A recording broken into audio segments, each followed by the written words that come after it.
US oil prices rebounded above zero Tuesday, a day after futures ended in negative territory for the very first time as a coronavirus-triggered collapse in demand leaves the world awash in crude. The May futures contract expires on Tuesday, meaning that the traders who buy and sell the commodity for profit needed to find someone to take physical possession of the oil.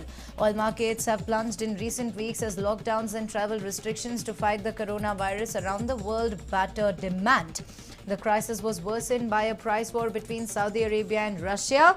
Riyadh and Moscow drew a line under the dispute and, along with other top producers, struck a deal to cut output by almost 10 million barrels a day earlier this month. Let's go across to my colleague Arun Sundaram, who joins us live via Skype. Well, Arun, very good morning to you. He has been working from home. It's a pleasure to talk to you again. Arun, do tell us, we all know that because of COVID-19, the demand for crude oil is less. But what led to the historic crash? Is there more to it? Good morning, Neha. Nice to connect with you.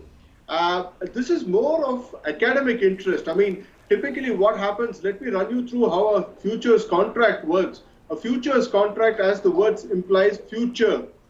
Now, typically when it is expiry, today is the 21st of the month, that is April 21, and the May WTI, that is West Texas Intermediate contract, crude contract, comes to an end today. So obviously, coming to zero is a normal situation. But the fact is that it usually happens on the day on which the contract comes to a close.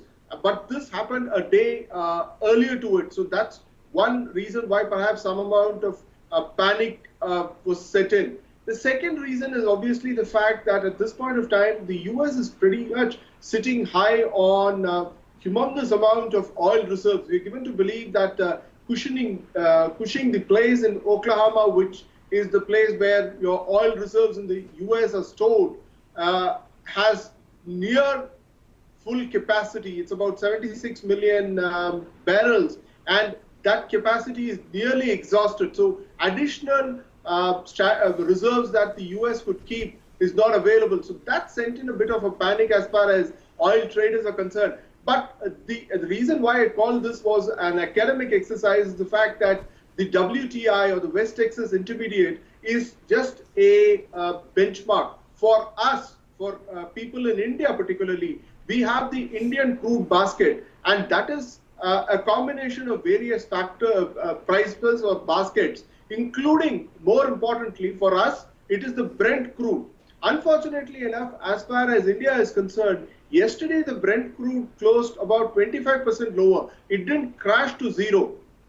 So that means to say that there is some more distance for the Brent crude to travel.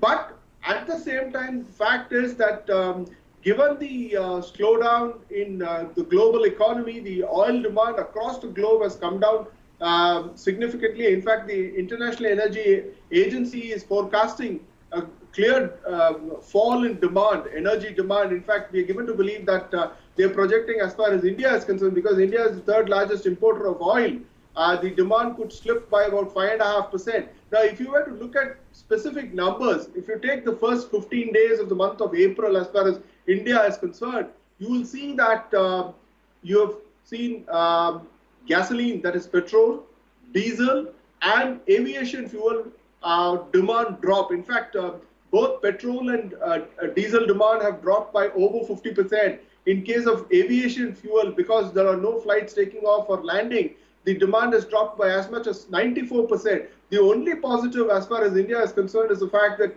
LPG demand has grown. It has reportedly grown by about 21%, given the fact that the government decided that they will give 3 additional LPG cylinders, particularly for people living below the poverty line. So that is the one which is keeping the demand alive. In fact, this news of the WTI futures collapse has come as a bit of a shock as far as big names like ONGC is concerned. In fact, ONGC stock is trading about 5% lower today on the back of this news. So is it really time for India to celebrate? Yes, it may be, because oil prices are coming down globally.